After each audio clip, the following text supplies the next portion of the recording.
Super public servant అనే పేరు విన్నారా? మొదటిసారిగా బెల్జియంలో ఈ పదం మనకు వచ్చింది. కారణం అక్కడ ప్రస్తుతం ఉన్న ప్రిన్స్ లారెంటే కారణమని చెప్పొచ్చు.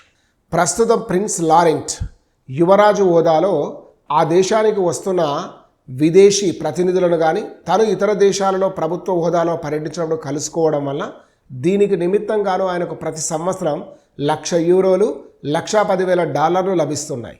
కానీ రిటైర్మెంట్ తర్వాత తన భవిష్యత్తు ఏమిటి అన్నదాన్ని ఆయన విన్నవించిన దానిగాను ఆయనకు రిటైర్మెంట్ అనంతరం కూడా కొంత పెన్షన్ ఇవ్వాలని బెల్జియం కోర్టు ఇవ్వడమే ఈనాటి విశేషంగా చెప్పొచ్చు.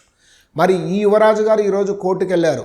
గతంలో ఉన్న యువరాజులు ఎలా జీవించారు వాళ్ళ పదవీ విరమణ తర్వాత అన్నది కనుక చూస్తే వాస్తవంగా ఈ యొక్క ప్రిన్స్ లారెంట్ను బెల్జియంలో ఏమంటారంటే prince of cursed.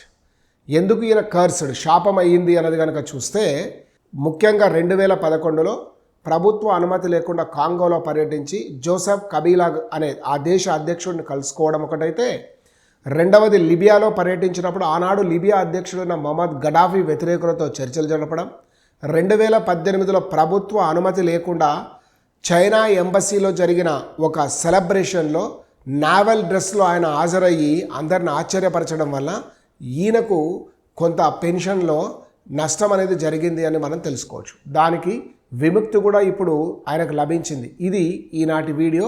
Will meet in another video.